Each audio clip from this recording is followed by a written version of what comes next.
Salam dəyərli kanal izləyiciləri, mən Tural Mərdəm. Bu günləri 12 yanvar sınavının suallarını izahını verəcəm. EPI kompaniyinin 7-ci sınav suallarını izahını verəcəm. Videoya başlamamışdan əvvəl davamlı videolar üçün YouTube kanalına abunə olmalı unutmayın. İndi isə keçirik sualların izahına. Birinci sualdan başlayırıq. Birinci sualda gördüyümüz kimi, deməli, birinci şəkillər arasında əlaqədir. İndi biz buradan nömrələrlə tapacağıq. Məsələn, baxın, bu hissə 4-ü göstərir. Baxın, bu hissə 4-ü göstərir. Ondan sonra bu tək olan hissə 1-i göstərir. Baxırıq. Deməli, bu 1-i göstərir, uyğun gəlir də təkcə. Ondan sonra növbəti hissə, deməli, bura göstərir, təkcə qalıb 2-ni göstərir. Baxın, A. Sonra bu hissə göstərir, 5-i göstərir və nəhayət bu hissə isə 3-ü göstərir. Fikir verir. Deməli, kodlaşmamız belə gedir və birinci, dördüncü fiquru yazırıq, sonra birinci fiquru, sonra ikinci fiquru, sonra beşinci fiquru, nəhayət axırda üçüncü fiquru yazırıq. İndi biz buna uyğun kodlaşmanı tapırıq. Deməli, birinci, dördüncü fiqur gəlməlidir. Birinci, dördüncü fiqur gəlməlidir. Dördüncü fiqur gələcəksə, deməli, A variantını çıxırıq. Çünki dördüncü fiqurumuz bu hissədə axı, qalan variantlarda uyğun gəlir. Ondan sonra birinci hissə gələcək. Birinci hissə gələcəksə, deməli, biz B variantını çıxırıq. Burada boşluq veribdir. Eyni səhv Y-də var. Qalır B ilə C variantı arasında. Növbəti, deməli, bizdən gəlib ikinci hissə. İkinci hissə bu fiquru göstərir. Hər ikisində, deməli, B ilə C-də, baxın, hər ikisində 2 uyğun gəlir bu istiqamətə. Doğrudur hələ ki. Ondan sonra növbəti 5-ci gəlir. 5-ci hissə, baxın, deməli, bu hissədir. Burada, baxın, səhv verib. 2 dənə boşluq veribdir. 5-ci hissə A qara olmalıydı. Beləliklə, düzgün cavabımız C variantı olacaq. Yəni, 4-cü hissə, buradakı kimi olur da, 4-cü hissə buranı göstərir. Ondan sonra 1-ci hissə, sonra 2-ci hissə, baxın, bunu göstərir. Sonra 5-ci hissə, bu təkcə qalanda 3-cü hissəni göstərir. Yəni, A kvadratı göstərir. Düzgün cavab C variantıdır. Keçirik ikinci suala. İkinci sual sözlər cüt arasında əlaqədir. Hansı deyir ki, uyğun olmayan cavabı tapın. Toyuq yumurtalıq da olur, ətlik də olur. Qoyun yumluq da olur, ətlik də olur. Avtomobil minik də olur, yük də olur. Üzüm texniki üzüm də olur, süfrə üzümü də olur. Pəncərə plastik olur, amma taxta pəncərə olmur axı. Beləliklə, burada fərqli olan D variantıdır. Bu tərəfi uyğun olsa da, bu tərəfi uyğun gəlmir.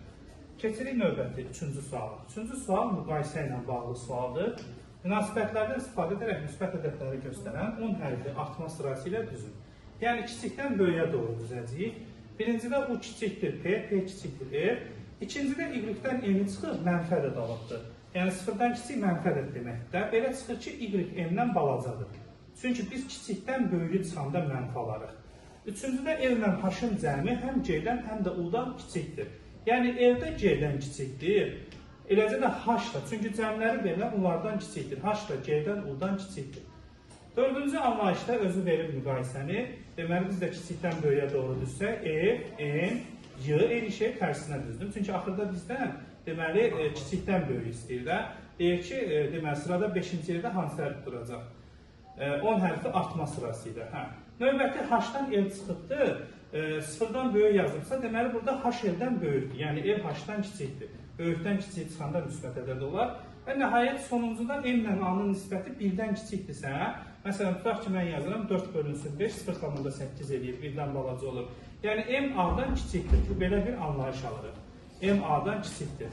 İndi gəlin müqayisəmizə baxın. Görək, burada kiçikdən böyüyə doğru düşsək, nə baş verəcək? Burada ən kiçik diqqətlə baxsaq, L-dir. L C-dən, U-dan kiçikdir, L H-dan kiçikdir, heç birindən böyük deyil.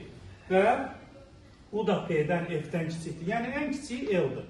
L-dən böyük burada H hərfi var yalnız. L-dən böyük H-dır.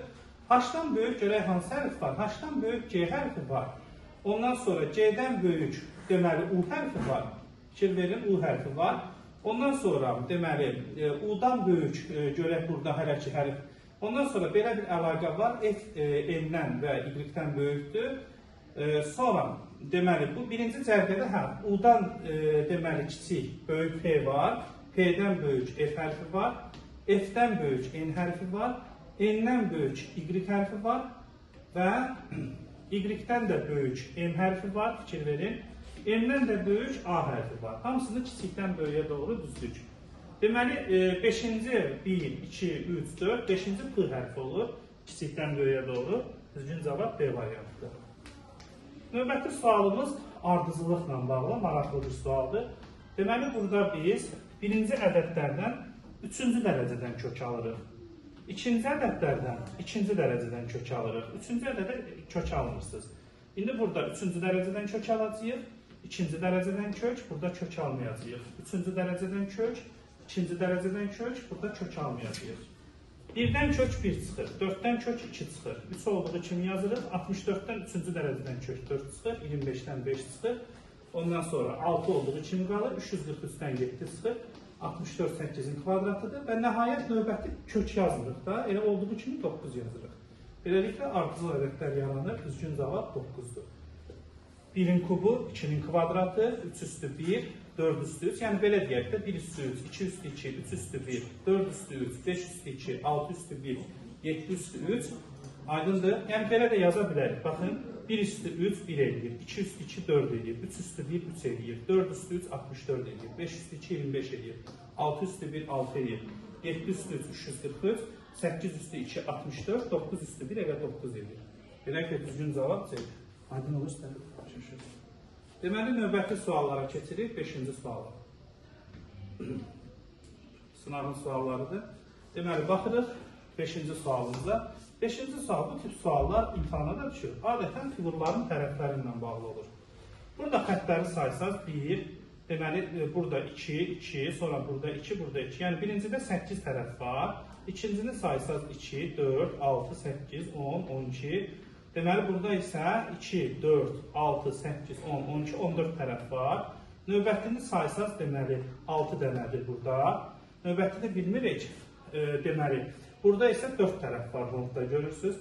Burada da deməli, neçə tərəf var? 2, 4, 6, 8, 10. İndi burada qruplaşırlar. 8, 6, 4, 2, 2 azalırlar. 14, deməli, axtardığımızda 12 dənə tərəf olmalıdır.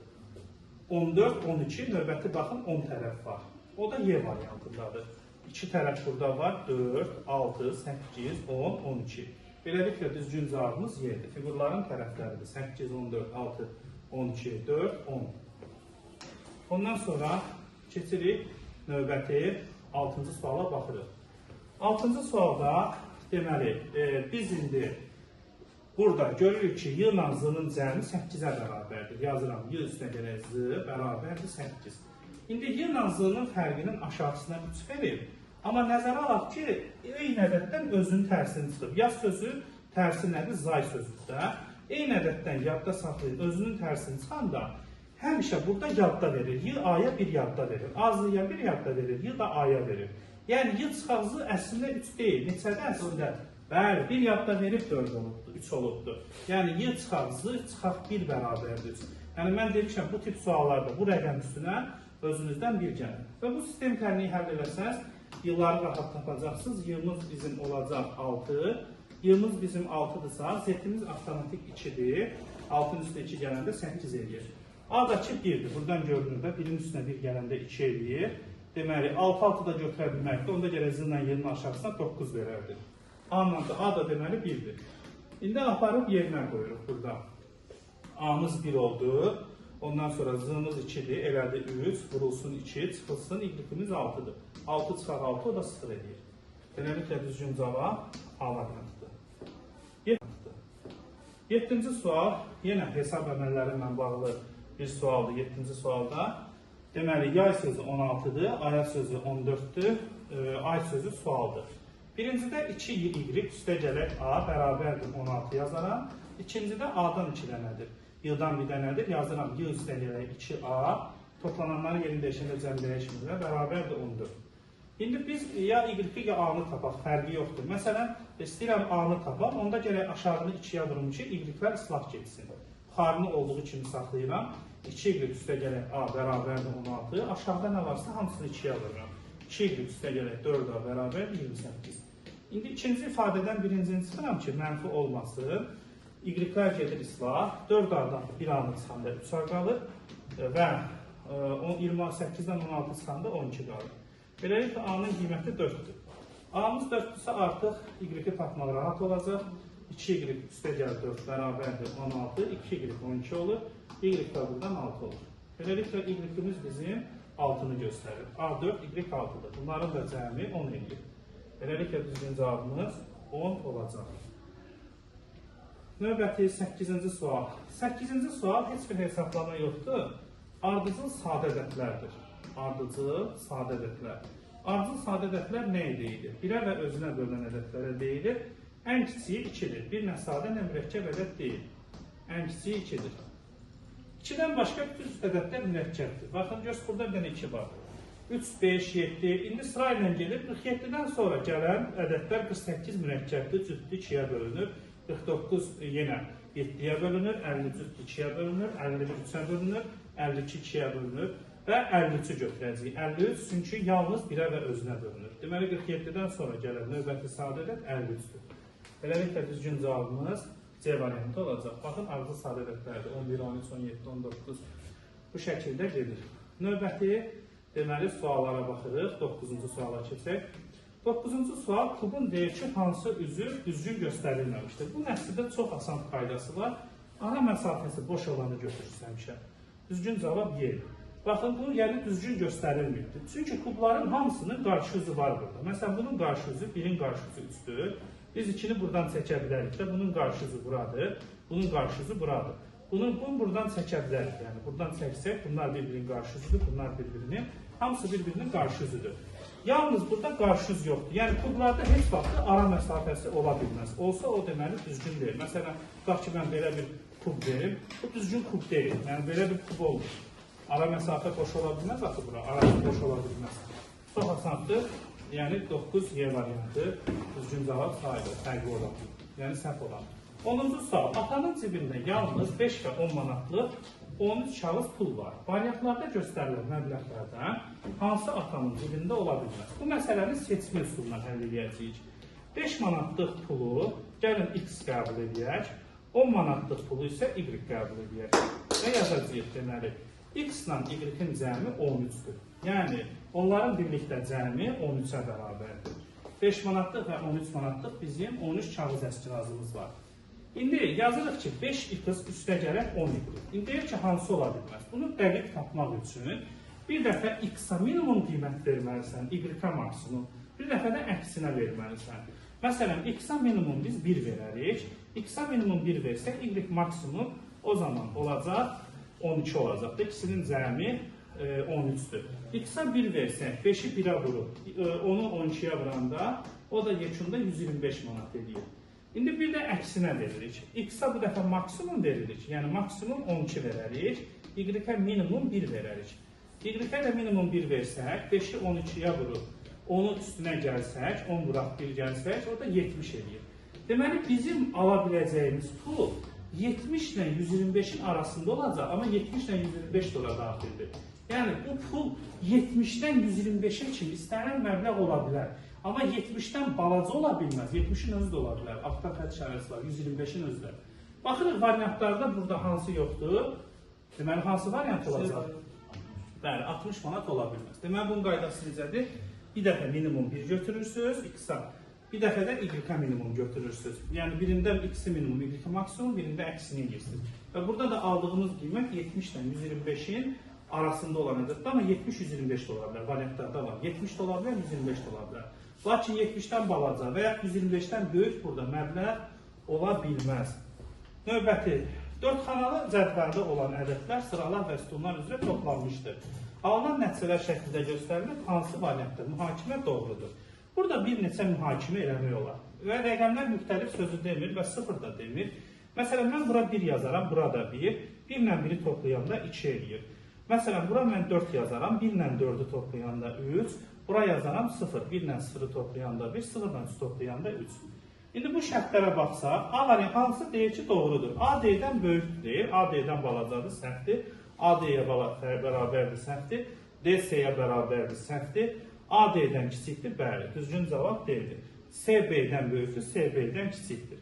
Nə versəz, yəni axırda eyni cavab olacaq. İstəsəz fərqli qiymətlər də verə bilərsiniz, yenə də D variantı burada düzgün cavab olacaq. Çünki D niyə böyükdür?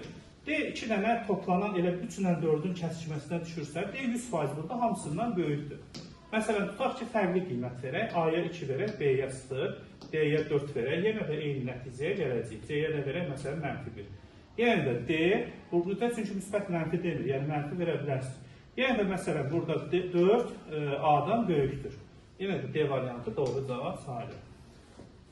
Keçirik 12-ci suala baxırıq, 11 idi. 12 qeyri-aşkar operatorlardır.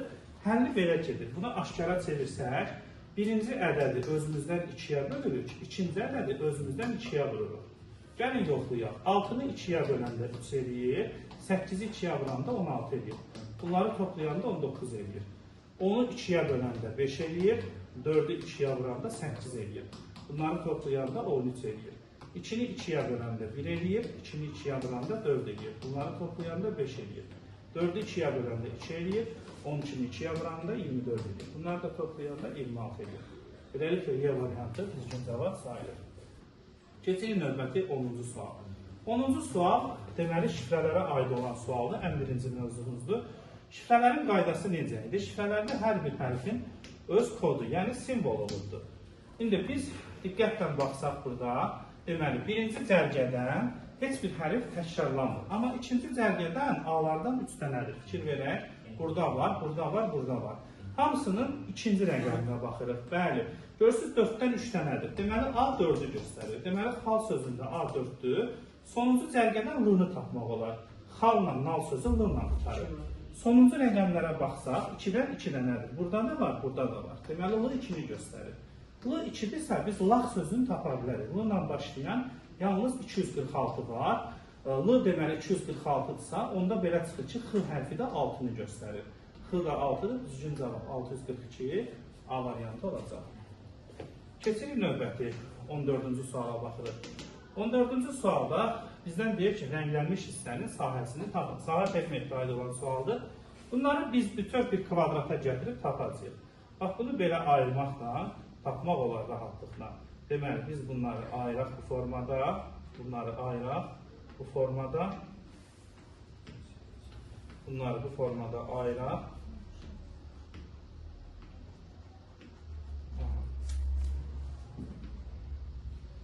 Deməli,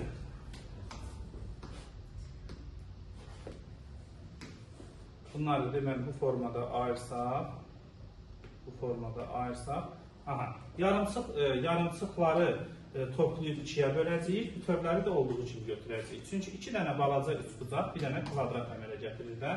İndi bütövləri sayaq. 1, 2, 3, buradan ayıraq. Sonra deməli bütövlər 4, 5, 6, 7 dənə bütöv kvadratımız var.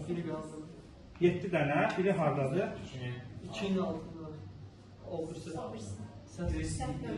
Burada, bunu bölməli deyilik. Bunu bölməli deyilik. Buraya da 8 yazaq. Deməli 8 dənə bizim kvadratımız var. İndi keçirik növbəti, baxın, belə bir üçbucaqlara baxırıq. Gəlin onları sayaq. Deməli, başqa rənglə göstərək, qarışıq olmasın. Deməli, 1, qırmızı rənglə göstərək, 2, 3, 4, ondan sonra 5, 6, 7, 8, 9, 10, 11, 12, 13, 14. 14 dənə də balacadan var və 14 dənə bundan varsa 12 dənəsi, bəli, bir dənə kvadrat yaradır. 7 buradan 8 oradan, düzgün cavab 15-dir. Yəni, B variantı düz cavab. Keçirik növbəti 15-ci suala baxırıq. 15-ci sual ədəd şəkil münasibətlərinə aid olan sualdır. Dairələr hamısı bir-birinə zəncirvari bağlanır. Dairələrin məntiqi 5 çıxmaqdır. Dairələrdə 5 çıxırsınız. Fikir verin. 35-dən 5 çıxanda 30, 30-dan 5 çıxanda 20, 30-dan 5 çıxanda 25, 25-dən 5 çıxanda 20 olur. Beləliklə, B-miz bizim 20-dir. Burada da dairə qırılıb artıq. 20-dən 5 çıxanda 15. Kvadratın məntiqi nə gedir? Kvadratda ədədin üstünə onun rəqəmlərinin cəmini gəlir. Ədəd üstünə gələk, onun rəqəmlər cəmi. Ədəd üstünə gələk, rəqəmlər cəmi. Gəlin baxaq. Bax, məsələn, 17-nin rəqəmlər cəmi 8-dir. 17 üstə 8 gələndə 25. 25 həm dairənin, həm kvadratın içindədir. 25-in üstə 7 gələndə 32. 32-nin üstünə, indi 32-nin rəqəmlər cəmi neçədir? 5-dir. 32-nin üstünə 5 gələndə A-mız bizim 37 olacaq. A da 37-dir. Bizdən də ikisinin cəmini soruşursa, düzgün cavab olacaq 57, yəni D. Məsələn, Üçbucaq əgər kiməsə maraqlı olsa, üçbucağın da mənası sadəcə 9 artıqdır. 9 gəlib, 9 gəlib, buradan da 9 gəlib 56, 9 gəlib 65. Üçbucaqlar da 9 artıqdır. Amma bizdən üçbucağa düşmədi də sual. 16 rahat sualdır. Ağ rənglər qara olubdur, qara rənglər ağ olubdur. Fikir verin, deməli. Aha, variantlarda görürsün. Baxın, qara olub, ağ olub, ağ qara olub, ağ qara olub, ağ qara olub. Qara ağ olub, qara ağ olub, qara ağ olub, ağ qara. Bu şəkildə gedirlər. Yəni məntiqin tutuzda qara rəng ağ olubdur, ağ rəng isə qara olub. İndi biz də bunu 4-ün 4-ə ayıraq. 4-ün 4-ə ayıraq. Ağ rəng qara olacaq. Bura qara olacaq. Qara ağ bura olduğu kimi qalır. Ağ qara, ağ qara, ağ qara, qara ağ, qara ağ, ağ qara. Qara ağ, ağ qara, qara ağ, ağ qara. Bunlar üçü də qaralacaq. 3 dənə ağ var, bu da ağ qalacaq. O da C variantında özünü göstərir. Düzgün cavab beləliklə C variantı olacaq. Aydındır, çətindir. Tam o cür. Ağlar qara olub, qaralar ağ. Yəni məntiqi budur. Keçirik növbəti. 17-ci sual. 17 uzun mətindir. Uzun mətindən qaçmaq lazım deyil. Əgər uzun mətindir, bir sualı əhatə edirsən, bunun əslində asan yolu var. Bunu necə təyin edirsiniz? Bu mətin çox uzundur. Onun hamısını oxusaq vaxtınız gedəcək. Axırda sizdən nə istəyir? Birinci ona baxırıq. Deməli, yerlərin adlarına uyğun rəqəmləri həmin ərazilərdə yoxlamaların keçirilmə aylarının ardıcılığına uyğun düzün. Deməli, burada belə bir uzun mətindir. Mətində deməli 5 dənə ölkədir. Car, Afrikada inkişaf etmiş yeganə ölkə, Çindir, Asiyada, Qazaxıstan, Asiya, ABŞ, Amerikada, İndoneziyada ən çox müsəlman olan ölkədir dünyada. Deməli, 5 dənə ölkəni verib və bunların ştatlarını veribdir. Belitung adası, Kanzas ştatı, bəziləri bunları bilir. Məsələn, Akçatao Qazaxıstandır, coğrafiya oxuyan bilir. Kanzas ABŞ-dır. Amma burada mətndə də verib onları. Adlarını veribdir, görəcəksiniz. Bizə burada əsas lazım olan zaten orada yoxlamaların keçirilməsidir. Yoxlamalar da hansı aylarda keçirilirdi? Burada verildi. Yanvar, fevral, mart, aprel və may aylarında yoxlamalar keçirilirdi. Orada nə bilim, birində filizdir, carda məsələn, digər vətini çox uzun veriblər. Əsas bizə yoxlama, əsas bizə bax, məsələ buradan başlayır. İndi gəlin baxaq. ABŞ-ın Kanzas ştatında almazın və onun əlaməti sayılar, bunlar bizə lazım deyil. Axırda ayların yoxlamasını istəyir. Pirog birləşməsinin emal və məşğul olan müəssisələr ətrafındakı yarğanda aparan uzadır ki, mətni sizi yorsun. Yoxlama İndoneziyanın Belitung adasında qalayın emalı ilə məşğul olan müəssisələr ətrafında təpədə aparılan yoxlamadan əvvəl. Bax, bu cümlə bizə lazımdır. Deməli, Kanzas, heç orada yazmır, ölkələrin adlarını da yazmır, hansı harda yerləşir. Ona görə ancaq Kanzas yazıram. Kanzas Akçatao'dan əvvəl olubdur. Yox, daha doğrusu Belitung'dan əvvəl olub. Yəni yazıram, Kanzas böyükdür Belitung. Bura kim aydındır? Kanzasda olan Belitung'dan əvvəl olubdur. Qazaxıstanın Akçatao qəsəbəsində faydalı qazıntı əlaməti ilə daşıyan müəssisə ətrafında çöldə aparılan yoxlamalardan sonra olur. Deməli, Akçatao Kanzasdan necə olubdur? Akçatao'nu buraxırıq. Bura kim aydındır?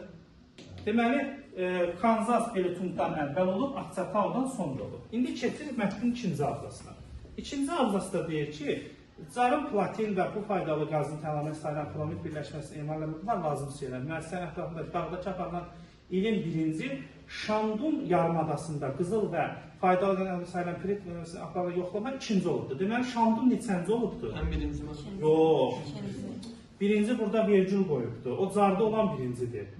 Şandun. Axırda deyir ki, vergül Şandun yarımadasında qızıl və faydalı qazıntı əlamətləri pirit birləşməsi emal və məşğul olan müəssisənin ətrafında aparılan ilin ikinci yoxlaması olub. Deməli, Şandun ikinci olubsa, Akçatao'dan əvvələ gəlir də, düzdür. Onda birinciyə hansı qalır? Hə, onun da adı deyil, burada var idi. Qəribə adı var idi, Reptopuydu, nə idi? Belə bir çətin adı var idi. Rustenburg. Rustenburg onda ən başa keçir. Aydındır. Çünki bir dənə Rustenburg alıdır, başqa yoxdur axı. Bunlar arxadadırlar. Rustenburg başa keçir. Deməli, ardıcılıq belə olur da. Ən birinci yoxlama Rustenburg'da olub, sonra Şandun'da olub, Akçatao'da olub, Kanzas'da, Belitung'da. Nə var ki burada? Deyir ki, indi adlarını nömrələyirdi, keçirmə ayların ardıcılığına görə düzün. Ən birinci deməli yoxlama harda olubdur? Ruysburgdur, nədir? Orada olur. Ona görə 3-dən başlayacaq. Yox, 2 dənə var. Və bir dənə var, hə, düz deyirsən. Ruysburg, sonra deməli Şandun idi, yuxarıda yazmışdıq da. Sonra hansı idi? Akçatau, Kanzas, ən axırıncı hansı idi? Beylik. Və yuxarıda var, eyni şey. Baxın, yəni heç bir qaranlıq nəsə qalmasın. Eyni şeydir. Rustenburg birincidir, Şandun ikincidir, Akçatau üçüncüdür, Kanzas. Görürsünüz, çətin mətindir, yoxsa asan? Çox asan mətnlərsən. Prosto uzundur, oxuyursan səbrin çatmır. Əgər mətn nə vaxt çətin olardı? Deyərdi ki, nə bilim, bura uzadardı, xromitə görə hansı daha qabaqçıldır. Onda bilsən mətn nə vaxt çətin olardı? 3 sualı əhatə eləsəydi. Bir sualı əhatə eləyəndə onun yolu əslində asan olur. Yəni o boydan mətnə ola bilməz ki, sən onu 10 dəqiqə eləyəsən. Uzağı 2-3 dəqiqə eləməlisən sən bu sualı. Ona görə belə mətnlərdə birinci nəyə baxacağıq? Sual işarəsinə. Görək nəyə soruşur? Ola bilərdi soruşsun ki, hansı ölkədə hansı ada yerləşir? Onda deyərdi ki, Carda Rustenburgdur, Qazaxıstan Akçataudur, orada verib hansını. ABŞ Kanzasdır, Beytun deyəsən İndoneziyadır, verib orada. Yəni o versəydi, onda biz elə seçərdik. Növbəti sözlərlə bağlıdır. Kubun 12 dənə nəyi var? Dili var. Parlipetin də nəyi var? Neçə dənə dili var? Bəli, kubla parlipetin xassələri eynidir. Hər ikisinin neçə dili var? 12 dili var. Neçə dənə təpə nöqtəsi var hər ikisinin? 8 təpə nöqtəsi var. Bəs neçə üzü var? 6. Kubla parlipetin qaydaları eynidir. Yadınızda qalar. Deməli, hər ikisində neçə dil var? 12 dil, 8 təpə, 600. Kubun 12 dili var, parlipetin 12 deməli dili var. Düzgün cavab Y variantı. Fərqi odur ki, kub nə formasındadır? Kvadrat, parlipet, düzbucaqlı. Adından da deyək də düzbucaqlı parlipet. 9-cu sual kəsiklərdir. Kəsimlərin ən rahat yolu deməli, səhvləri çıxmaqdan tapmaqdır. Bax, məsələn, kobud səhvlər nədir? Birinci simmetriyası. Bax, bunu açanda bilirik ki, bu tərəf açılmalıdır, düzdür. Bunu görürsün, simmetriyası səhvdir. Eyni səhv, baxın, bura baxın, ulduzu çəpəki verir. Ulduz burada necədir? Düzünə ulduzdur. Niyə ulduzu əyib ki? Bu da səhvdir, çıxırıq. Ondan sonra eyni səhv, baxın, görürsünüz, bu hissədə bunlar birləşibdir. Bu hissə niyə birləşsin ki? Burada bunun kəsikləri burada çıxır, burada bunu qatlamayıb, baxın. Bu hissəyə görə B-ni də çıxırıq. A-nın D-də fərqli hissə haradadır? Hamısında görürsünüz, bu ağız hissəsi açıqdır. Fərqli olan hansıdır? Ən pis ehtimal, məsələn, bununla da siz çıxa bilərsiniz. D-ni də çıxsaz A qalır. Həm də bura niyə kəsilibdir? Bunu açanda kağızı təzdən. Bu ağız hissələr açılmalıdır da. Bunu təzdən biz bir kağızı üst-üstə qoyub açanda, kağızı qoydun üst-üstə açdın. Bu hissə açıq olmalıdır da. Hamısında görürsünüz, həm də açıqdır, burada fərqlidir. Sizə demiş kimi 4-ün bir prinsipi. Onunla da tapmaq olardı ki, elə axırda bu ikisi arasında qalırsa, burada görürsünüz, bu hissəsi açıqdır. Bağlıdır, bu hissəsi açıqdır. Hamısında açıqdır, ondan başqa. Deməli, düzgün cavab 19-da A variantıdır. 20-ci sual, maraqlı sualdır. Bu da hesab əməllərinə aid olan sualdır. Deyək ki, sıfırdan fərqli, müxtəlif rəqəmlərdən düzəlmiş neçə 3 rəqəmli ABC ədəd tapmaq olar ki, həmin ədəddən CBA-nı çıxdıqda, deməli, 297 olsun. Alt-alta çıxacaq. İndi baxın, burada belə bir məntiq var. Bayaq demişdik ki, sualda var idi. Kim deyər, A ilə C-nin fərqini neçəyə bərabərdir? A, sağ ol. Belə olanda bu rəqəm üstə həmişə nə gəlirik? 1 gəlir. Deməli, A ilə C-nin fərqi 3-dür. Fərqi 3 olan ədədlər hansılardır? Gəlin ehtimallarımızı yazaq. 4-ün biri, sonra hansıdır? 3-ün sıfırına görə götürmürük ki, sıfırdan fərqli deyil. Həm də sıfır ədəd başlamır da. 5-in 2-si, sonra 6-ın 3-ü, sonra 7-nin 4-ü, sonra 8-in 5-i, bir də 9-un 6-sı. Görürsünüz, 6 ehtimalda, amma cavabda 6 yoxdur. Çünki burada B-nin də işlənməsi var. B istənilən bir rəqəm ala bilər. Mən sizə demişdim, eyni ədəddən özünün tərsini çıxanda həmişə neçə olur ortadakı ədəd? A, sağ ol. İndi bizim rəqəmlərimiz bilirik ki, normalda 0-dan 9-a kimidir. Amma burada şərtdə nə deyir? Deyir ki, 0-dan fərqli deyir. Deməli, B-yə biz 0 götürə bilmərik. B-yə 0 götürə bilməyəndə 9 seçilmiş qalır. Amma hər birində 2 seçim az olur. Çünki rəqəmlər bir-birindən fərqlidir axı. Məsələn, bax burada A4-dür, C1-dir də, A-dan C-dən gedir söhbət fərqləri 3 olan ədədlər. Əgər A4, C1-dirsə, B 4-dən 1 ola bilər, rəqəmləri bir-birindən fərqlidir axı. Onda 4-dən 1-i çıxanda yerdə neçə rəqəm qalır?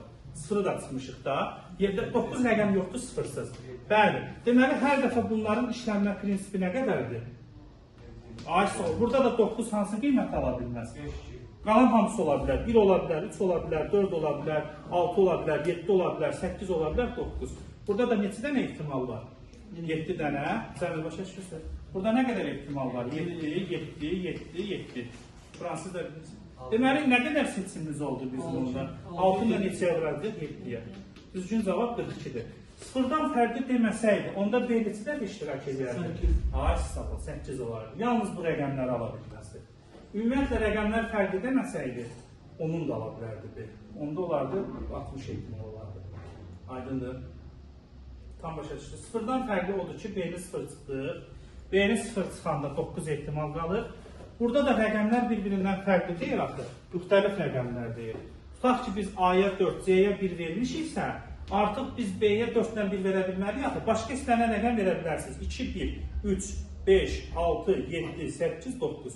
7 dənə ehtimalımız oldu. 7 dənə seçim oldu. O da 7-ni 6-ya vuranda cavab 42 eləyir B variantı. Çox maraqlı, düşündürücü sual. 21-ci suala baxırıq.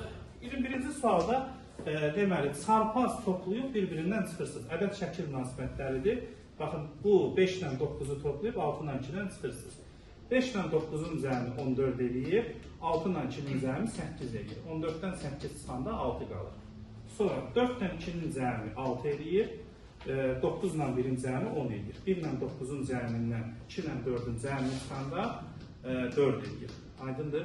İndi burada da 17-dən deməli 16-dan 14 çıxanda 2, 12 çıxılsın 12 neçə eləyir? 12 çıxarsa 12 0 eləyir. Beləliklə düzgün cavabımız 0, yəni E variantı olacaq. Keçirik növbəti 22-ci suala baxırıq. 22-ci sual deməli ardıcıllıqdır, tamla veriblər. Üstünə belə ədədlər gəliblər. 1.2, 2.03 eləyir, 1.3, 3.06 eləyir, 1.04, 3.6-nın da üstünə 1.4 gələndə əslində 4 eləyir. Prosto biz 0 yazmırıq ona görə. İndi bəli, 1.05 gələcəyik. 4.10 üstünə 1.05 gələndə neçə eləyir? 5.15. Bu da məncə rahat sualdır. Cavab verdi. 23-cü sual, bu da rahat sualdır. Qiymət qoyub tapacağıq. Hamısı mənfi olmayan ədədlərdir. Burada birinci unu tapmaq olar. Eyni ədədə vurub 9 olub. Deməli, unumuz 3-dür. Unumuz bizim 3-dür. Onda A-nı da tapmaq olar. A 0-dır. Çünki 0-ı 3-ə vuranda 0 olur. Ondan sonra deməli, biz başqa Q-nü tapa bilərik. 2-ni 3-ə vuranda 6 eləyir. Q-müz 2-dir. Q-müz bəli, bizim 2-dirsə, deməli, ondan sonra biz nəyi tapa bilərik burada? R-i tapa bilərik. R-də 4-dür. 4-ü 1-ə vuranda 8 eləyir. Onda B-ni də taparıq ki, 4-ü 1-ə vuranda 4 eləyir. Beləliklə, bütün hərfləri tapdıq. Hamısı tapıldı. İndi Burak sözünü istəyir. I bizdə 1-dir. U bizdə neçə idi? 3-dür. R-mız bizim 4-dür. A-mız bizim 0-dır. Q-müz bizim 2-dir. O da 10 eləyir cavab. Çətin deyil. Başa düşürsünüz, amma başa düşürsünüz. Yəni, qiymət qoyub tapırsınız da, asan. Yatır sənə. Deməli, 24-də baxır. 24-də deyir ki, pensiyanın məbləği ardıcıl olaraq 2 dəfə, hər dəfə eyni faiz qədər artılarsa, 200 manatdan 259.92-yə çatır. Eyni qədər artmaq istəyir kimdir? Yəni, sadə faiz artımında, yoxsa mürəkkəb? Əlbəttə mürəkkəbdir. Mürəkkəb faiz artımında, deməli, belə gedir də. Məsələn, biz 200 manatı vuracağıq, həmin ədədin kvadratına, hansı faizdirsə onun kvadratına vuracağıq və bərabərdir yazacağıq 259.2. İndi buradan da n kvadratı tapanda 259.2-ni 200-ə bölməliyik. 259.2-ni 200-ə bölüncədə neçə eləyir? Baxaraq, kömək eləyir, nədir? Elə ədəd verə bilər ki, sənin nə edir telefonla? Yox, 200-ə bölür. 259.2-ni 200-ə bölür.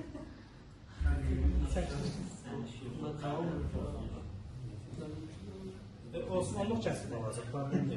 259.2-ni 1.296. Hə, 1.296. Bu da nəyin kvadratıdır? 92-ni bölün, zəhmət olmasa. Dən yenidən bölün. Hə, 259.92-ni bölün. 1.296. Axırda bir dənə altı var. Bəli, 996. Bu da 2000. 996. Ha, belə. düzdür, bəli. Ha. İndi bu da nəyin kvadratıdır? Bunu da yoxlasaq, bir də ondan kök alaq. Kök alsaq 1.4'ün kvadratı olacaq. Bunun özelliği yoxdur. Hə? Deməli, daha doğrusu bunu bir kök alsaq, bu olacaq 1.14'ün olacaq kvadratı. 1.14'ü vuranda. O da neçə faiz artım deməkdir? 14% artımdır da. Bir dənə yoxlayasınız. Məsələn, 1.14'ü 1.14'ə vur. 1.14'ü 1.14'ə vur. 1.14 de 114 faizdir, 14 faiz artım deməkdir. 1.14'ü 1.14'ə vur. Eyni rəqəm alındı. Bu alındı. Ay sağ ol. Düzgün cavab 14 faizdir. 1.14'ü faizə çevirəndə 114 faizdir. 14 faiz artımdır da. Bir dənə yoxlayasınız. Məsələn, 1.14'ü 1.14'ə vur. 1.14'ü 1.14'ə vur. 1.14 de 114 faizdir, 14 faiz artım deməkdir.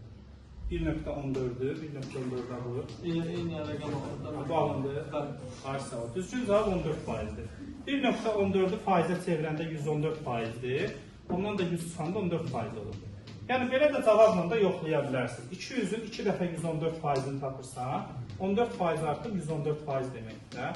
200'ün 114 faizini tapsaq, deməli o da 200'ün 114'ə vurur, bir dənə zəhmət olmaz. 2'ni 114'ə vurur, elə qısa gedəcəyiz. 200, təzdən indi 228'i bir dənə 114'ə vurar, təzdən. 228'i 114'ə vurar. Bu cavab gör nə edir? Necə bəli? 228'i 114'ə vurub 100'ə vurur. O da eləyəcək 292. Düzgün cavab beləliklə C variantı olacaq. Gəldik növbəti 25-ci sual. 25-ci sual aşkar operatorlara aid olan sualdır. 6 ilə 6'nı aparıb üçbucaqda yerinə qoyuruq. Deməli olur 6 bölünsün 2. Arada deməli bu işarə.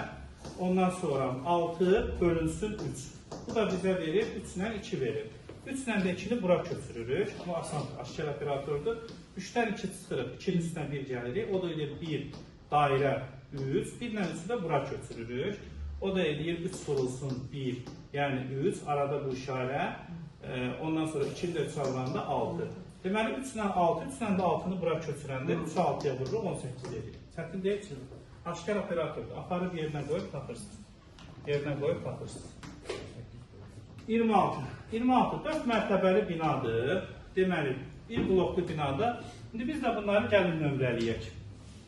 Deyək ki, ilk 3 mərtəbədə 2, sonuncu mərtəbədə 1 mənzildir. 7 dənə mənzildir də.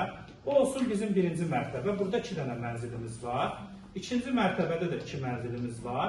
Üçüncü mərtəbədə də 2 mənzilimiz var. Dördüncü mərtəbədə cəmi 1 dənə mənzilimiz var. Nömrələri də ardıcıl nömrələyək. 1, 2, 3, 4, 5, 6, 7. Və burada da yaşayanlar polisdir, müəllimdir, həkimdir, mühəndisdir, dizaynerdir. 5 nəfər 7 mənzil varsa, deməli 1 nəfərin 2 mənzil olacaq. İndi görək burada nə deyir? Birinci nömrədə deyir ki, birinci və 6-cı mənzildə eyni ixtisaslı şəxslər yaşayır. Yəni 6 ilə 1. 6-da kim yaşayırsa, məsələn, tutaq ki, polis yaşayırsa, 1-də də polis yaşayır da. Düzdür? Yəni 2 dənə evi var polisin, belə deyək. Məsələn, və müəllim, və həkim, dəqiq bilmirik. Həkimlə mühəndis eyni mərtəbədir. Həkimlə mühəndis eyni mərtəbədirsə, hələ ki buradan bir dənə nəticə alır ki, 7-də yaşamırlar. Hələ ki 7-də. Yəni 7-ci mənzil, o da 4-cü mərtəbədə. Yəni mərtəbə kimi deyək, zaten bir evdə yaşamazlar da. Mərtəbə kimi desək daha yaxşı çıxar. 4-cü mərtəbənin üstündən xətt çəkiləm, çünki eyni mərtəbədə yaşamalıdırlar. Amma bir versiyada deyə bilər ki, məsələn, tutaq ki, 1 ilə 3-ü hələ dəqiq bilmirik. Ola bilər həkimin 2 dənə evi var. Biri burada yaşayır kimlənsə bərabər. Burada da mühəndisdən bir yerdə yaşaya bilər. Qapı qonşusunda. 5-ci mənzildən mühəndis, polis, müəllim yaşamır. Aha, 5-də nə mühəndisdir, nə polisdir, nə müəllimdir. 5-də deməli, burada da axırda belə bir şərtdə verib ki, 5-də yaşaya bilər əslində mühəndis, polis, müəllimi çıxanda ya dizayner yaşayar 5-ci mənzildə. Ya da onlardan bərabər həkim də yaşaya bilər. Həkimin adını çəkmir, həkimin 2 evi ola bilər. Amma həkimin 2 evi yoxdur. 2 evi olan bir polisdir, bir də müəllimdir. Deməli, həkimin 2 evi yoxdursa, onda həkim də 5-də yaşaya bilməz. Çünki həkimlə mühəndis eyni mərtəbədə yaşamalıdır. Deməli, 5-ci mənzildə yaşayan avtomatik kim olur? Həkim yaşaya bilmir. Mühəndis, polis, müəllimi çıxmışıq. Bəli. Mühəndis yaşaya bilmədiyi üçün və həkimin də bir evi var da, onda həkim də yaşaya bilməzdi. Onlar qonşu olmalıydılar axı. Beləliklə 5-ci mənzildə avtomatik yaşayan, deməli, dizaynerdir. Dizayneri tapdı. Onda, deməli, burada da deyir ki, əgər 6-cı mənzildə yaşayan ixtisası polisdir. Deməli, polis 6 ilə onda neçənci mənzildə yaşayır? 6 ilə 1 eyni idi də. 6 və 1-də yaşayan polisdir. Artıq həkimlə mühəndisi tapmaq olar. Həkimlə mühəndis burada yaşaya bilməz. Çünki burada bir dənə boş mənzil var, eyni mərtəbə olmalıdır. Burada yaşaya bilməzlər, dizayner yaşayır. 7-də də yaşaya bilməz. Bəli, 3 və 4-də deməli, yaşayan həkimlə mühəndisdir. Həkim və mühəndisdir. Aha. İndi bizdən axırda soruşur ki, 6-cı mənzil. Yox, soruşur ki, sonuncu mərtəbə. Yəni, bu 4-cü mərtəbədə, 7-ci mənzildə yaşayan kim olar? Polis yaşaya bilməz, polisin evləri hansıdır? 6 və 1-dir, 2 dənə evi var da, polisi çıxırıq. Həkimlə mühəndis yaşaya bilməz, çünki həkimlə mühəndis 3-dən 4-də yaşayır. Dizaynerin də bir dənə evi var, dizaynerdə tapmışıq 5-dir. Deməli, 7-ci mənzildə yaşayan kim qalır bir dənə? Müəllim, bəli, düzgün cavab müəllimdir, C variantı. Aydındır, polis niyə yaşaya bilmir? Polisin 2 evi var, yaşaya bilməz. 6 ilə 1-də yaşayır. Həkimlə mühəndis 3-dən 4-də yaşayır. Polisi çıxdıq, həkimi çıxdıq, mühəndisi çıxdıq. Dizaynerində bir dənə ev var, dizaynerdə 5 tapmışıq. Dizaynerdə çıxanda müəllim qalır. Müəllimin bir evi 7-dir, o bir evi də bilmirik haradır, 2 dənə ev var. Düzgün cavab C variantıdır. Gəldik növbəti 26-ını elədik, 27. 27-ci sual düzbucaqlı, üçbucaqlardır. Burada onların katetlərinin ətrafındakı ədədlərin cəmidir. Məsələn, gəlin baxaq, bax, dəqiq olanları, məsələn, 13. 13-ün kateti hansıdır? 11-dir. Deməli, gəlin, 11 ilə 2-dir. Baxın, 11 ilə 2-ni toplayanda 13 edir. Məsələn, 19-un, biraz balacalaşdırdım, 19-da deməli, hansı ədədlər durubdur? Deməli, katetlərində 11 ilə 8 durubdur, toplayanda 19 eləyir. Bu şəkildə tapmış oluruq. İndi A-nı tapsaq biz, A-nın katetləri hansılardır onda? Deməli, 3 ilə 12-dən 3-dür. Baxın, bu 12 buradadır, 3 də buradadır. 12-dən 3 toplayanda A olur 15. İndi baxırıq B-yə. B üçbucağı buradadır da, düzdür. B üçbucağının katetləri hansıdır? 12 ilə 8-6. Yox, 8 ilə neçədir? 6-dır. Bəli, B 8 ilə 6 düşür. B-yə 8, 6-dır, 14. İndi C-yə baxırıq. Görək C-yə nə düşübdür? Bəli, C-yə də düşüb 1 ilə 6. O da eləyib 7. İndi aparıb yerinə qoyursunuz. A-mız bizim 15-dir, C-miz bizim 7-dir, B-miz də 14-dür. Bunları da çıxanda 8 edir. Deməli, katetləri, ətrafındakı ədədləri toplayıb, nəticəyə yazırıq. Sonra 28-ə baxırıq. 28-ci sual ədədi orta ilə bağlı sualdır. Biz bilirik ki, ədədi ortanın düsturu belə gedir. Ədədi orta bərabərdir, cəm bölünsün say. İndi biz cəmi tapmaq üçün burada hansı düsturdan istifadə etməliyik? Ədədi ortanı saya nə etməliyik? Ay sağ ol. İndi biz buradan bir tapacağıq. Baxın, C ilə H-ın yaşlarının cəmi onda neçədir? 20-ni 2-yə vuracaq 40. C ilə R-in yaşının cəmi, bəli, 51-i 2-yə vuracaq 102. Yəni, burada hamısını 2-yə vuracaq da cəm tapanda.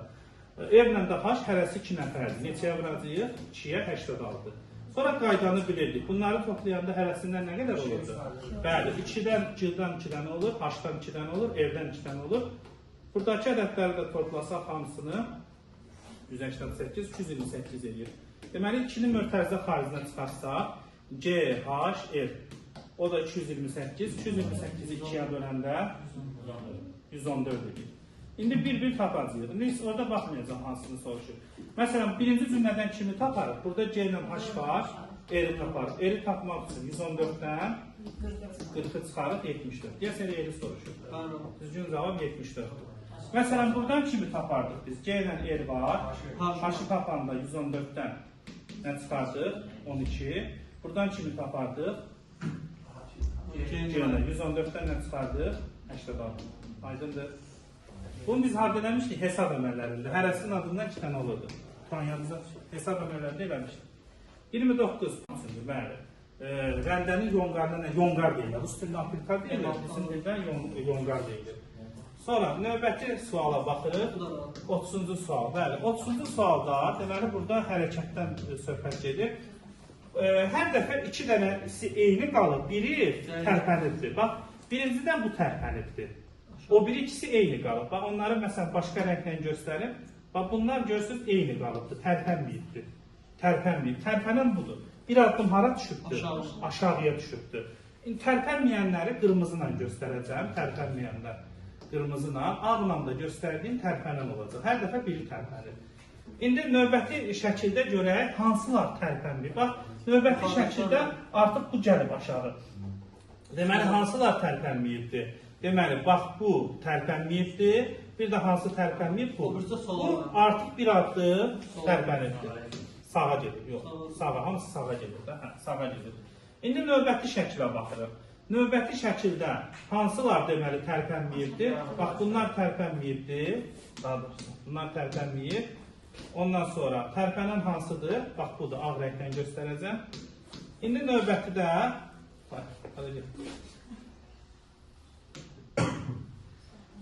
deməli, ağ rəngləri bundan göstərir.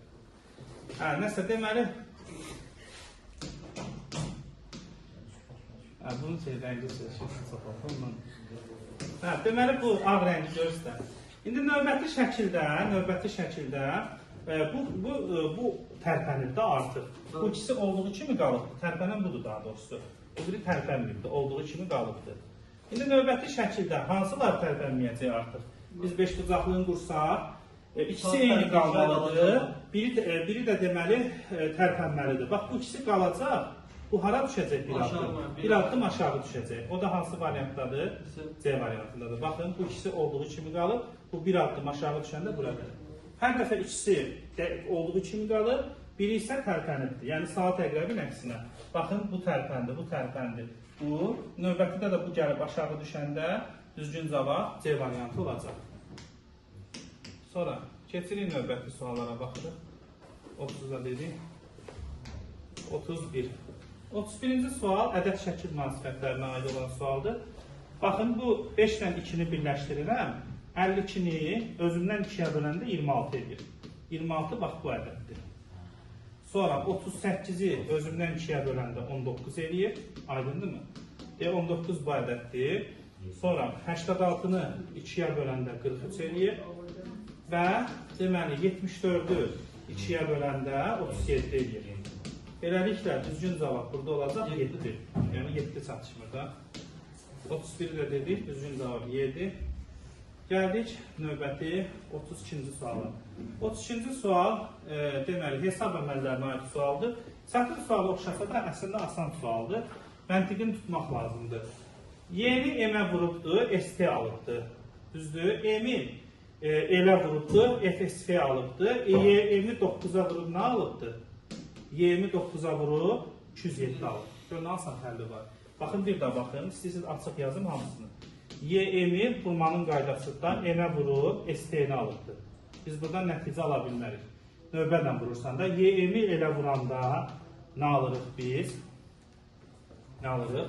FSF. Bu, yuxarıdan aşağı düşən nəticədə ona baxmırsınız, aşağıya baxırsınız. Və ən axırıncıda da Y-mi 9-a vurub nə alır? Buradan Y-mi rahat tapa bilər. Bizdən də bunların cəmini istəyir. Y-mi bərabər olur. 279-a böləndə 23 qalır. Deməli, Y2-dir, M-də 3-dür. Cəmləri 5-dir. Düzgün cavab 5-dir. Gəl. Keçirik növbəti 33-cü suala baxırıq. 33 nə dedi? 33-cü sualda, deməli, 32 nə dedik? 33. 33-cü sual, anaqramdır, asandır burada da. Hamısı nəqliyyat vasitələridir. A təyyarə sözüdür, təyyarə. Ondan sonra B qatar sözüdür, qatar. Ondan sonra C deməli avtobus sözüdür, avtobus. Ondan sonra D gəmi sözüdür. Bizdən fərqli olan səyyah sözüdür. Səyyah yəni ki, bəli, düzgün cavab səyyahdır, Y variantı. Hamısı nəqliyyatdır, səyyahdan başqa. Düzgün cavab Y. Keçirik növbəti 34-ə. 34-cü sual kublarla bağlı sualdır. Eynimizdən. Bəli, kublarda açılışla bağlı biz indi bunu tapacağıq. Məsələn, gəlin baxaq. Baxın, biz bunu demişdim ki, bunu buradan çəkə bilərsiniz. Bax, bunu buradan çəkəndə artıq istiqamət dəyişir. Bunu buradan çəkəndə istiqamət dəyişir. Bunu buradan çəkəndə istiqamət dəyişir. Bu amma olduğu kimi qalacaq. Bu elə dəyişməyəcək, eyni qalacaq. Bunu hardan çəksək, eyni qalacaq. Bunu hardan çəksək, eyni qalacaq. İndi gəlin baxaq. Məsələn, A variantında qara dairənin üstündə bu fiqur ola bilər. Problem yoxdur. Bu bunun üstündə ola bilər. Amma mən bunu 90 dərəcə sola fırlasam, bunun istiqaməti necə olmalı idi əslində? Baxın, belə olmalı idi. 90 dərəcə sola fırladı, bunu bunun üstünə çəkə bilərəm. Amma sağı da düzdür burası. Amma bu hissəsi səhvdir. İstiqaməti belə olmalıdır. A variantını çıxırıq. B variantında bu ağın üstündə qara nöqtə ola bilər. Problem deyil. Məsələn, qaranı buradan çəkə bilərik də gətirib. Qaranı buradan çəkə bilərik. Mən bunu 90 dərəcə sola fırlasam, sağına nə düşəcək? Burada görünür. Sağına nə düşəcək? Və bunu bu ikisini fırlamaq istəyirəm ki, qara ağın üstünə gəlsin. 90 ay sol, yəni bu düşməlidir. Sağında nə verildi? Bunu verir, səhvdir. Çıxırıq. C variantına baxırıq. C variantında deməli, bu ikisini eyni vaxtda götürübdür. Fikir verin. Bunların mən istiqamətini 180 dərəcə dəyişməliyəm ki, yerlərini dəyişsinlər. Bu bunun üstünə keçsin. Sadəcə bu bunun üstünə keçəndə diaqonal olduğu kimi doğrudur. Amma bunun sağına nə düşməlidir? Kimdir? Yox, bax sağına nə düşməlidir? Bu düşməlidir. Bunu 180 dərəcə yerlərini dəyişə bilərəm. 180 dərəcə dəyişsəm, əslində doğrudurlar bunların istiqaməti. Sadəcə sağına nə gəlib düşməlidir? 180 dərəcə fırlayırsan da bu gəlib düşməlidir. Nöqtə bu tərəfdə qalıbdır. Nöqtə düşməyəcək. Bu da səhvdir. D variantına baxırıq. D variantında bunun üstünə bu olanda sağında nə olmalıdır əslində? D bu olmalıdır. Sağında səhv verirdir. İndi Y variantına baxırıq. Y variantı doğru cavabdır. Baxın, Y variantında bu üçünü eyni vaxtda götürək. Bunu 90 dərəcə sağa fırlasaq, ağ nöqtə qaranın üstündə gəlir. Diaqonal da hara düşür? Gəlir. 90 dərəcə fırlasaq sağına düşür. Özdə istiqaməti neyini dəyişir? Bəli. Baxın, Y variantını bir də ayrıcadan göstərim sizə. Y variantının doğru olmağını. Yəni, ən pis ehtimal, məsələn, pozanla da rahat tapmaq olur. Amma belə də təsəvvürlə də rahat tapmaq olur. Y variantında, yəni Y variantında silim bura. Aha, Y variantında, bax, bu üçünü eyni vaxtda götürüb. Qara nöqtəni buradan çəkə bilərik. Qara nöqtəni çəkə bilərik. Diaqonalı da buradan bura gətirsək, birinci belə olacaq. Sonra belə əvvəlki vəziyyətinə qayıdacaq. Sonra təzdən diaqonal bu tərəf olacaq. Düzdür? İndi biz, bax, bunu 90 dərəcə fırlasaq, saatın əksinə. Bu ağ nöqtə qaranın üstünə gəlir. Bu da hara gəlib çıxır? Bu da gəlib bunların sağına düşür və istiqamətini də neyini dəyişir. Görürsünüz? Yəni, tam doğru cavab burada Y variantı olacaq. Asan sual. Yəni, təsəvvürlə də tapmaq olar. Gəldik növbəti qeyri-aşkar operatorlara. Burada deməli, ortadakı ədədləri toplayırsan, 2 ilə 7-ni 9 eləyir. Sonra kənarları da toplayırsan, 6 eləyir. Yan-yana yazıblar. Birinci ortaları toplayırsan, belə yazın aşkar operatoru kimi. A, B, C, D. Birinci ortaları toplayıblar. Sonra isə kənarları toplayıblar. İndi baxın burada da 5 ilə 8, 7 ilə 9, 1 ilə 5 toplayanda 6, 8 ilə 0, 8. Cavab 68'dir. Aydınlıqla. Buna aydın olmuş. Kənarlar da orta. 36. Bu da ədəd A, B, C, D. Birinci ortaları toplayıblar. Sonra isə kənarları toplayıblar. İndi baxın burada da 5 ilə 8, 7 ilə 9, 1 ilə 5 toplayanda 6, 8 ilə 0, 8. Cavab 68'dir. Aydınlıqla. Buna aydın olmuş. Kənarlar da orta. 36. Bu da ədəd şəkil münasibətlərinə aid olan sualdır. Burada həmişə oxların sayından və tərəflərlə götürüblər. X-ə 50 yazır. Niyə görə? X-ə V birləşibdir. V-nin 4 tərəfi var. X-ə Y birləşib 6 tərəfi var. Bu 4 ilə 6-nı toplayanda X-i belə tapırsa, hamısı da məntiq eyni gedəcək.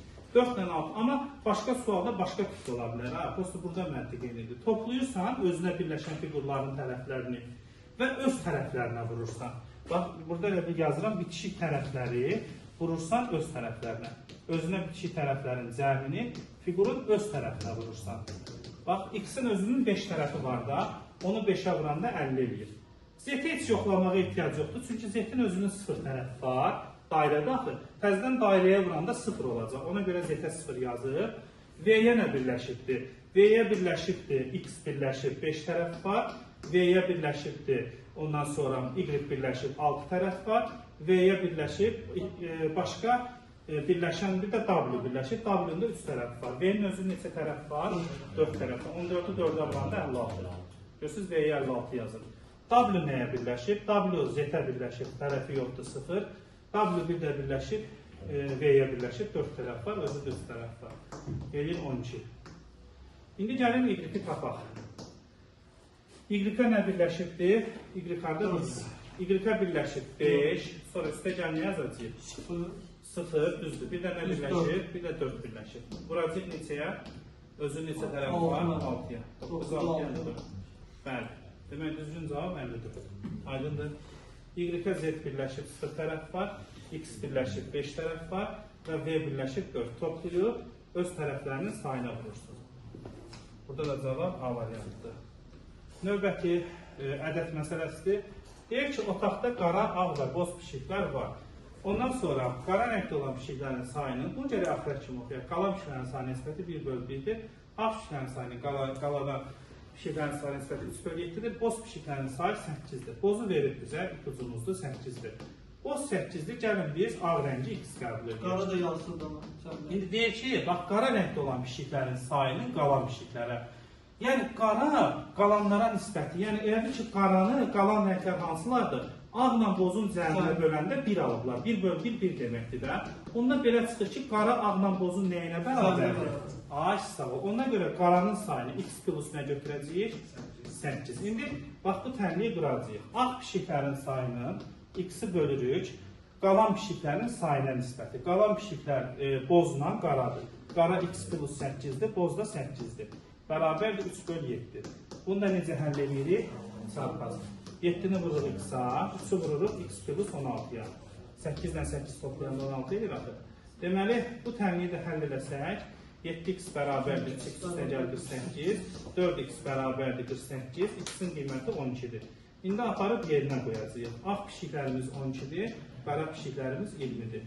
Bizdən qaranı soruşursa, düzgün cavab 20-dir. Bu şəkildə tapırıq. Növbəti keçirik 38-ci suala. 38 ardıcılıqla bağlı sualdır və qanunluluğu pozan ədədin tapılmasıdır.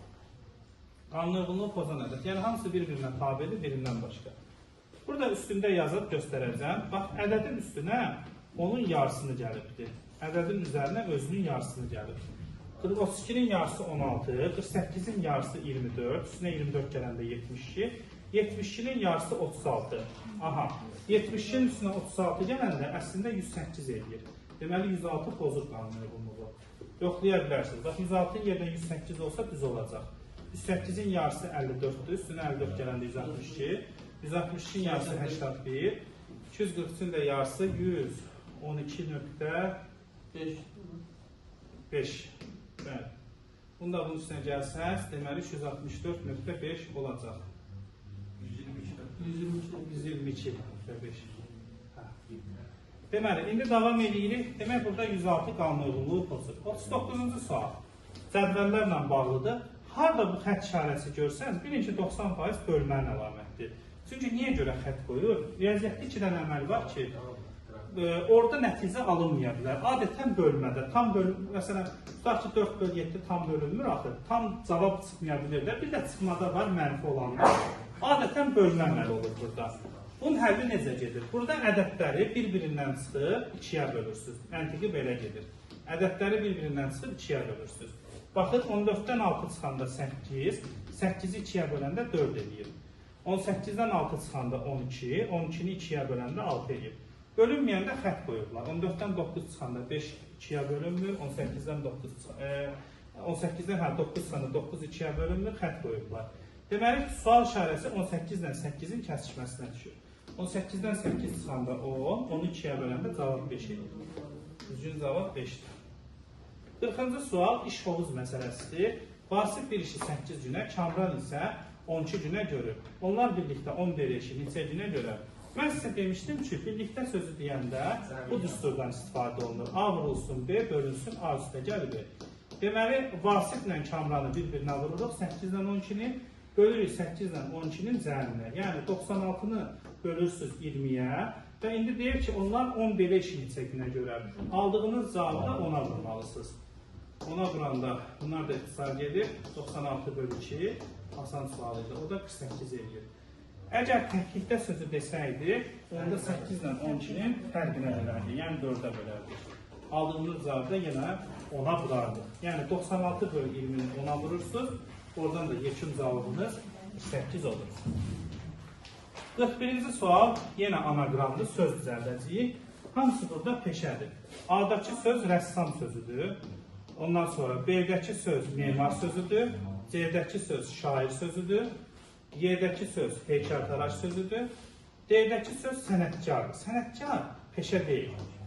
Sənətkar işinin sənətkarıdır. Yəni, nətər deyil? Məsələn, hər bir sahənin sənətkarı var. Məsələn, tutaq ki, idmanda sənətkar ola bilər, deyil, məsələn, futbolçu sənətkardır, məsələn, Messi, Ronaldo sənətkardır, işinin ustasıdır, yəni, o tərəfi yoxdur. Ondan sonra, nə bilim, tutaq ki, müəllim ola bilər, işinin sənətkarı ola bilər, həbib işinin sənətkarı ola bilər, məsələn, hamı cəmin ola bilər. Amma peşə yoxdur burada, sənətkar peşə deyil. Yəni, o özünün işinin ustası, o ən yuxarı səviyyə deməkdir, deyirsən, hə, sənətkar. İndi sənətkar sözünü də ucuzlaşdırırlar, hər adamın sənətkar demiyorlardı, sənətkar yaxşı, bəli. Balayı İndi gəldik növbəti. Gəldik 42-ci suala baxırıq. 42-ci sualda şəkildə deyir ki, neçə kvadrat var. Biz bunu nömrəliyib tapırdıq, yadımızdadırsa. Buranı biz ayıra bilərik ən yaxşı halda. Qalanlarını bir-bir sayarıq. 3-ün 3-ədir burada. Gəlin nömrəliyək. 1, 2, 3, 1, 2, 3. Ən azı bu hissəni rahat tapmaq olar ki, burada bizim bir-bir azalırdı da 14 dənə kvadratımız var. Qalanlarını artıq bir-bir sayacağıq. 15, 16, 17, 18, 19, 20, 14'e kim tapmışıq da 21, 22, 23, 24, 25. Şimdi tələsmirik. Sırası cavab 25 demirik. Əlavə bizim kvadratlar da var. Bax, biri bu kvadratdır. Bax, bunlar 2'nin 2'yə 26 elədir. Bura 26 yazıram. Sonra 2'nin 2'yə olan deyə biri buradadır. 27 kvadratdır da. 2'nin 2'yə olan biri buradadır. Elədir 28. 2'nin 2'yə, bax, kənarda qalan da çərçivədən kənarda qalan biri budur. Elədir 29. Biri də hansıdır? 2'nin 2'yə. Deməli, kənarda qalan, hə, bax, bir də buradır. O ən yuxarı səviyyə deməkdir. Deyirsən, hə, sənətkar. İndi sənətkar sözünü də ucuzlaşdırırlar. Hər adamın sənətkar demiyorlardı. Sənətkar yaxşı, bəli. Balayı İndi gəldik növbəti. Gəldik 42-ci suala baxırıq. 42-ci sualda şəkildə deyir ki, neçə kvadrat var. Biz bunu nömrəliyib tapırdıq, yadımızdadırsa. Buranı biz ayıra bilərik ən yaxşı halda. Qalanlarını bir-bir sayarıq. 3'ün 3'ədir burada. Gəlin nömrəliyək. 1, 2, 3, 1, 2, 3. Ən azı bu hissəni rahat tapmaq olar ki, burada bizim bir-bir azalırdı da 14 dənə kvadratımız var. Qalanlarını artıq bir-bir sayacağıq. 15, 16, 17, 18, 19, 20, 14'e kim tapmışıq da 21, 22, 23, 24, 25. Şimdi tələsmirik. Sırası cavab 25 demirik. Əlavə bizim kvadratlar da var. Bax, biri bu kvadratdır. Bax, bunlar 2'nin 2'yə 26 elədir. Bura 26 yazıram. Sonra 2'nin 2'yə olan deyə biri buradadır. 27 kvadratdır da. 2'nin 2'yə olan biri buradadır. Elədir 28. 2'nin 2'yə, bax, kənarda qalan da çərçivədən kənarda qalan biri budur. Elədir 29. Biri də hansıdır? 2'nin 2'yə. Deməli, kənarda qalan, hə, bax, bir də buradır. Fikir verin, bir də buradır. Deməli, 30 dənə bizim nəticədə kvadratımız var. Düzgün cavab C variantıdır. Buyurun. Orada o 1-3 yazılanlar var, 2 tane. Orada 2'nin 2'ye götürülür. Necə? Bunlar da ayrıca olar. Başka var, 3. Hesablarda mənim hamısını. Onu hesablamışam. 3 vur 3, 2 vur 2 ay. Onu hesablamışam içəridə. Bunları hesablamışam. Sonra gəldik növbəti. Belə bir uzun mətindir. Bu mətin uzun olsa da, yenə biz burada əsas suala bax. Mətndən əvvəl görək bizdən nələr istəyir.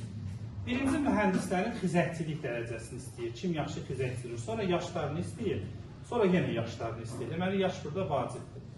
İndi gəlin biz müqayisələrimizi aparaq. Görək burada nələrdən söhbət gedir. Bizə lazım olan əsas xizəkdir.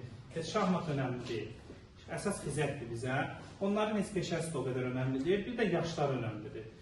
İndi gəlin baxaq. Bax, birinci cümlədə deyir ki, şahmatda Davudu və Kərimi udan, ancaq Sənana uduzan Babək. Burada nə baş verir? Deməli, şahmat üzrə ən yaxşı oynayan kimdir? Ay, sağ ol. Şahmatı Sənandır, ən yaxşı oynayan. Və Sənandan sonra kimdir? Ay, sağ ol. Sənan yalnız Babəkə uduzur Sənan. Belə bir gedişatımızı aparır. Radiotexnikdən və özündən gənc olan Kərimdən yaxşı xizək sürür. Deməli, şahmatda Davudu və Kərimi udan, ancaq Sənana uduzan söhbət Babəkdən gedir. Radiotexnikdən və özündən gənc olan. Deməli, Babək onda burada... Babək orada Davudla Kərimin üstünə olmuranda, üstünə yaxşı oynayır. O heç, yazmışam da, bir dənə Babək uduzur. Yəni, deyir ki, ancaq Sənana uduzur. İndi Davudla Kərimin hələ müqayisəsini bilmirəm mən. 4 nəfərdən söhbət gedir. Sonra deyir ki, burada yaşlara görə düşsək, yaşlara görə.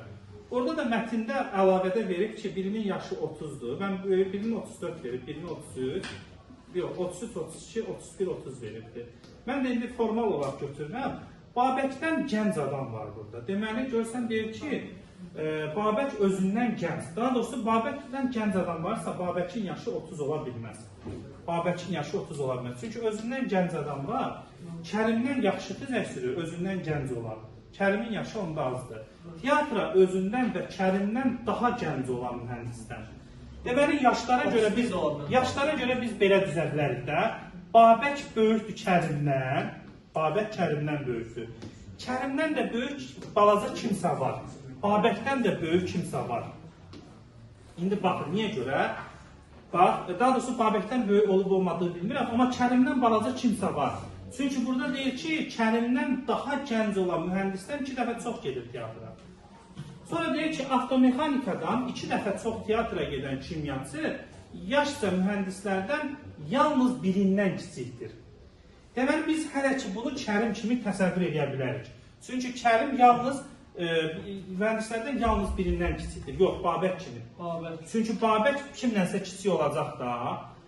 Çünki orada deyir ki, yaşca ən böyük olan, bax bir dənə axıra baxın, belə bir cümlədə var, mühəndislərdən yaşca ən böyük olan hamıdan yaxşı şahmat oynayır. Onda Sənanda deməli, hamıdan yaxşı şahmat oynayan Babəkdən yuxarı olan idi da. Deməli, ya Davud olar, ya da Sənan olar. Sənanda ən yaxşı oynayan şahmatlar. Ən yaxşı oynayan Sənan idi. Deməli, Sənan şahmatda, burada deyir ki, mühəndislərdən yaşca ən böyük olan hamıdan yaxşı şahmat oynayır. Biz də Sənanı Babəkdən yaxşı götürmüşdük də. Onda belə çıxır ki, Sənanın yaşı hamıdan çoxdur. Sənanın 33 yaşı var, Babəkin 32 yaşı var, Kərimin 31 yaşı var. Onda ən az yaş kimdədir? Davuddadır. Davudun da 30 yaşı var. Bax, yaşlarının tapdığı vardır burada. Gəlin baxaq, bax, yaşları tapılı vardır. Burada yaşlarla bağlı deyil. Ən gənc mühəndis kimdir? Ən gənc kimi tapdıq? Davud. Deməli, bu sualın cavabı Davuddur. İndi burada növbəti sualda deyir ki, mühəndislərin yaşları 30, 31, 32 və 33 olarsa, ən zəif şahmat oynayan mühəndisin yaşını müəyyən edir. İndi ən zəif şahmat oynayan da tapacaq. İndi burada belə bir şərtdə var idi ki, burada belə bir şərtdə var, diqqətlə baxın, yaşı ən az olan ən yaxşı xizək sürəndir. Bax, burada deyir ki, İndi növbəti cümlə bizə xizək sürənlərlə bağlıdır, ona görə deyirəm. Deyir, ən kiçik hamıdan yaxşı xizək sürür. Deməli, xizəyə görə düşsək, ən yaxşı xizək sürən Davuddur. Çünki növbəti cümlədə belə deyir. Davud hamıdan yaxşı xizək sürür. Sonra burada deyirdi ki, xizəyə radiotexnikdən pis sürən inşaatçı bir qayda olaraq şahmat oyunlarında avtomexanika uduzur. Deməli, şahmat oyununda avtomexanika uduzan, xizəyə radiotexnikdən pis sürən inşaatçı, avtomexanikadan 2 dəfə çox kimyaçı yaşca mühəndislərdən yalnız birindən kiçikdir. Onda kimyaçı kimdir? Kimyaçı Babəkdir. Yox, kimyaçı Babəkdir. Çünki burada deyir ki, avtomexanikdən 2 dəfə çox teatra gedən kimyaçı yaşca mühəndislərdən yalnız birindən kiçikdir. Qalanlarından böyükdür. Deməli, kimyaçı Babəkdir. Xizəyə radiotexnikdən pis sürən inşaatçı bir qayda olaraq şahmat oyunlarında avtomexanika uduzur. Deməli, Sənan onda inşaatçı deyil. İnşaatçı uduzur axı deməli. Bir qayda olaraq şahmat oyunlarında avtomexanika uduzur. Onda inşaatçı kim olacaq? Kərim. İnşaatçı Davud niyə olmur bəs? Çünki o deyir uduzuram. Ən axırda o pis sürənlər. Ən kiçisi hamıdan yaxşı. Xizəyi deyil mənim. Aha. Deməli, xizəyi radiotexnikdən pis sürən. Hə, xizəyi radiotexnikdən pis sürən. Deməli, Davud radiotexnik deyil. Bəli. Radiotexnikdən pis sürən. Davud deməli radiotexnik olacaq. Davud hamıdan yaxşı xizəyi sürür. İnşaatçı bir qayda olaraq şahmat oyunlarında avtomexanika uzur. Onda Kərim deməli inşaatçıdır. İnşaatçıdır. Bunların peşəsini də tapdı. Avtomexanikdə Sənandır, ən yaxşı şahmat oynayan. İndi gəlin baxaq. Deməli, xizəyi radiotexnikdən pis sürən inşaatçı, görək, indi xizəyi haqqında başqa nə deyir? Başqa qayda oradan tutacaq artıq. Deməli, Babək özündən gənc olan Kərimdən yaxşı, Babək Kərimdən yaxşı xizək sürür. Babəki onda bura atacaq, Babək Kərimdən yaxşı xizək sürür. Kərimdən daha gənc olan avtomexanik kimyası, yaş səmənzi, xizəyi radiotexnikdən pis sürən. İndi bax, Babək də Kərimdən yaxşı deməli xizək sürür. İndi biz bir dənə bilmirik ki, Sənanla Kərimin müqayisəsini bilmirik. Görək, hansı daha yaxşı xizək sürür? Şahmatda Davudu və ancaq Sənan uzan Babək radiotexnikdən və özündən Kərimdən yaxşı xizək sürür. Davuddan zəif olacaq. Davud hamıdan yaxşıdır. Mühəndislik kitabı, avtomexanikdən 2 dəfə çox teatr edən kimyası, yaş sürür. Xizəyi radiotexnikdən pis sürən radiotexnik kimi idi bizdə? Davud idi. İnşaatçı bir qayda var, şahmat oynayır. Mühəndislərdən yaşlısı ən böyük, hamıdan yaxşı şahmat oynayır. Teatr hamıdan çox gedir. Ən kiçik isə hamıdan yaxşı xizək sürür. Sənan da ən böyükdə, mən hamıdan yaxşı şahmat oynayır. Sənanı yazmışıq, yaşlarını yazmışıq. İndi bizə lazımdır ki, Kərim yaxşı xizək sürür, yoxsa Sənan? Kərimdən daha gənc olan Kərimdən... Deməli, indi isə burada yaşlara görə düzəndə Sənan hamıdan böyükdür, Babək, Kərim, Davud. İxtisasları da belə olur. Sənan radiotexnikdir, Babək kimyaçıdır, Kimya, Kərim inşaatçı, Davud avtomexanikdir. Və indi xizəyi də sıralaması belə olacaq. Ən yaxşı sürən Davuddur, çünki ən az yaş Davuddadır, ən kiçik hamıdan yaxşı xizək sürür. Babək burada radiotexnikdən və özündən gənc olan Kərimdən yaxşı xizək sürürsə, Babək onda ikincidir, çünki 2 nəfərdən yaxşı xizək sürür. Və burada da belə bir cümlə var ki, xizəyi radiotexnikdən pis sürən inşaatçı. İnşaatçı da Kərim idi. Kərim deməli ən zəif sürən deməli xizəkçidir. Sənan da radiotexnik idi də. Yəni xizəyə görə sıralama belədir. Ən yaxşı sürən Davud, Babək, Sənan, Kərim. İndi biz də burada müqayisə aparsaq, deməli Davud 2, Davud 3, ondan sonra Babək 1, sonra Sənan ən zəif sürən Kərimdir. Düzgün cavab A variantı olacaq. Və 45-də də deyək ki, mühəndislərin yaşlarını verib 30, 31, 32, 33 olarsa ən zəif şahmat oynayan mühəndisin yaşını müəyyən edir. Deməli, ən zəif şahmat oynayan yaşını müəyyən edəndə ən yaxşı oynayan Sənan idi. Sonra Babək idi. Deməli, Sənanla Babəkin yaşı çoxdur da. Yaşlılar yaxşı oynayır şahmat. Sənanı 33 çıxırıq, 32-ni çıxırıq. Yerdə qalır 30 ilə 31. İndi Davudla Kərimi şahmat üzrə müqayisə aparsaq. Yox, deməli, mühəndislərdən yaşlı ən böyük hamıdan yaxşı və teatrlardan ən kiçiksə hamıdan yaxşı xizək sürür. 2 dəfə çox. Kərimdən yaxşı, Kərimdən daha gel mühəndisdən 2 dəfə çox gedir. Avtomexanika kimyası, xizəyi radiotexnikdən pis sürən inşaatçı. Şahmat oyunlarında, inşaatçı şahmat oyunlarında avtomexanika uzur. Deməli, şahmat oyunlarında inşaatçı kim idi? Kərim idi. Kərim deməli, avtomexanika Davudu uzursa, Kərim elə ən fərasətsizdir. Xizəkdə də ən zəifdir, şahmatda da. Kərim abi ən zəif oldu burada. Deməli, Kərimin olacaq ən zəif şahmat oynayan. Kərimin də neçə yaşı var idi? 3-cü adam idi da. Yox, 3-cü adam idi, 32 idi. Yox, neçə yaşı? 31, 31. Düzgün cavab B-dir. Kərim şahmatı da hamıdan zəif oynayır. Şahmat üzrə sıralama belədir. Ən yaxşı oynayan Sənan idi, şahmat üzrə. Sonra Babəkdir ən yaxşı oynayan və sonra Davuddur. Ən pis oynayan isə Kərimdir. Kərim nə şahmat oynayanları, nə də xizək sürməlidir. Heç bir şey bacarmır. İndi gəldik 46-ya. 46-cı sual sudokudur. Sudokuda qayda nə idi? Hər blokda bir rəqəm bir dəfə olur, sətr sütunda da bir dəfə olur. İndi baxın, bu B ilə 3-ün arasında deməli biz hansı rəqəm yaza bilərik? Bax, biri burada yaza bilmərik. Çünki bir bu blokda burada var. Bura ancaq 1 yaza bilərik. Bu blokda 1 olmalıdır axı. Ancaq burada yazıla bilər. Ondan sonra deməli, artıq biz bura 1 yazdıqsa, bax bu B-nin yerində ancaq 4 durar. 1 dura bilməz, 3 dura bilməz, 2 dura bilməz. Bura 4 olar, bura avtomatik 2 olacaq. Ondan sonra deməli, biz bura nə yaza bilərik onda? 1 yazar, bura deməli 1 var, 2, 4, 1, 3 yazdıq. Ora bir. 3 yazın. İkinin üstüne bir. Deməli, 2-nin üzəri buraya 1 yaza bilmərik, 2 yaza bilmərik. Sonra, deməli, burada biz C-yə 1 yaza bilmərik. Ondan sonra 3 də yaza bilmərik. 4-ün üstünə 3 yaza bilərim mən. 4-ün üstünə 3. 4'ün altına 1. 4-ün aşağı hissəsinə bura 2, 4 yaza bilmərik. Ondan sonra 2, 4 burada var, burada 1, 3. Mən yuxarı 2 yaza bildim, 4-ün üstünə 3 yaza bildim mənim. 2 də var. 4-ün üzərində 1 ola bilməz, 2 ola bilməz, 4 ola bilməz, ancaq 3 yazarıq. Bəli, düz deyirsiniz. 4-ün üstündə 1 ola bilməz, 2 ola bilməz, 4-ün özü də ola bilməz. Bura ancaq 1 qalır. Uzman leveldir. Bura 1-dir. Ondan sonra deməli, burada artıq biz 1-i yazdıq, 1, 3 bura yazdıq. Bura 2 yaza bilmərik, 1 yaza bilmərik, 3 yaza bilmərik, ancaq 4 yazarıq. Onda bura avtomatik 2 olacaq. Ondan sonra deməli, burada deməli biz 3 yaza bilmərik, 1 yaza bilmərik, ancaq 2 burada yaza bilmərik, 2-ni bura yazarıq, düzdür. Bura 4 2-nin altında yazarıq. 3 olur mənim. Ondan sonra bura 3 yazarıq, 4, 2, 1 yaza bilmərik, bura 1 yazarıq, bura 3 olacaq, bura da 4 olacaq. Beləliklə A da 4-dür, B də 4-dür, C də 4-dür, C 3-dür. 4, 4, 4, 3.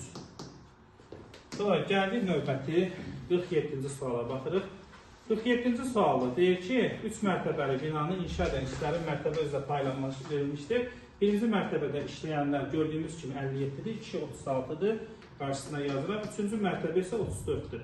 Bizə deyir ki, işlərin ən az neçə faizi 2 mərtəbədə aid iş yerində yerləşməsi iştirak etmişdir. Bunların hamısını toplasaq, faizlərin hamısını 100-dən yuxarı elmir. Eyler-Venn diaqramında. Deməli, bunların da cəmi 100 neçə eləyir? 183, yox 93, 127 eləyir. Onda belə çıxır ki, neçə faizi hər ikisində işləyə bilər? 100-dən artıq ola bilməz axı. 27-si bəli, bəli. 127-dən də 100 çıxanda düzgün cavab olacaq 20%. 27%. Tam iş 100%'dir axı. 100-ü aşa bilməzlər də. Bunlar üçü birlikdə faizlə verildi. Üçünün faizi 127 oldu. Deməli, ən azı 2 mərtəbədə işlən 27% olmalıdır. 27-dən çox da ola bilər. Bilirsiniz necə? Məsələn, axı bunların üçünün cəmi 100-dən yuxarı ola bilməz. Tam iş 100%'dir. 100-ü aşıblarsa, onda 27% hər ikisinə düşür də, kəsişməyə düşür. Bunların kəsişməsinə düşür, təbii ki. Üçünün kəsişməsinə düşür. Bu da asan sual. Növbəti 48-ə baxırıq. Ştabdan çıxan kəşfiyyatçı 5 km/s sürətlə düz xətt hərəkət edir və 1 saatın tamamında məlumatı ştaba çatdırmaq üçün kəşfiyyatçılardan biri 5 km/s sürətlə geriyə dönür. Arzulub dönən kəşfiyyatçıların ştaba çatma vaxtları arasında deməli dəqiqə ilə ifadə edir. Bu sürət burada önəmli deyil. Məsafəni biz bilmirik.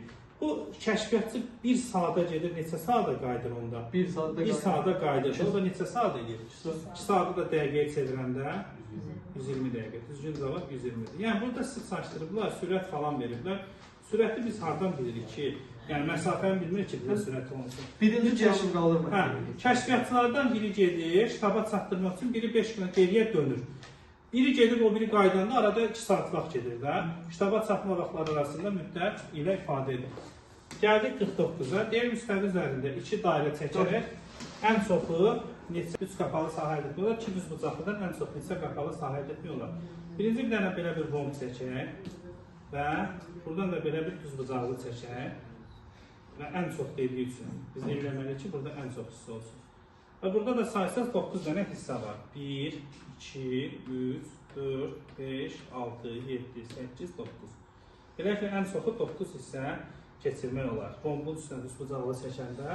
Və biz də bilirik ki, deməli, bu formada, ən çox dediyi üçün bu formada çəkdik. Məsələn, müxtəlif versiyalar ola bilərdi, ən çox üçün bu 9 uyğundur. Və nəhayət gəldik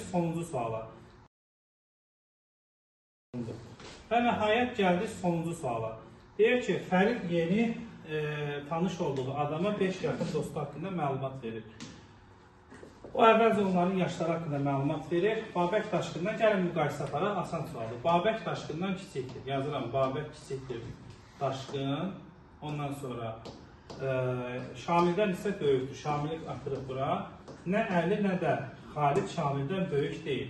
Deməli, hər ikisi Şamildən balacadır. Əli də Şamildən balacadır. Xalid də Şamildən balacadır. İndi deyək ki, Xalid yaşca ən kiçik olan deyil. Deməli, ən kiçik olan onda Əlidir. Müqayisəmiz hazırdır. Ən kiçik Əlidir, Əlidən böyük Xaliddir. Xaliddən böyük Şamil, Şamildən böyük Babəkdir, Babəkdən böyük Daşqındır. 58. Deməli, yaşları da burada veribdir. Ən çox yaş Daşqında 25-dir, Babək 24, Şamil 23, Xəlid 20, Əli də ki 18. İndi Əliyə uyğun yerdir, 18 yaşı var.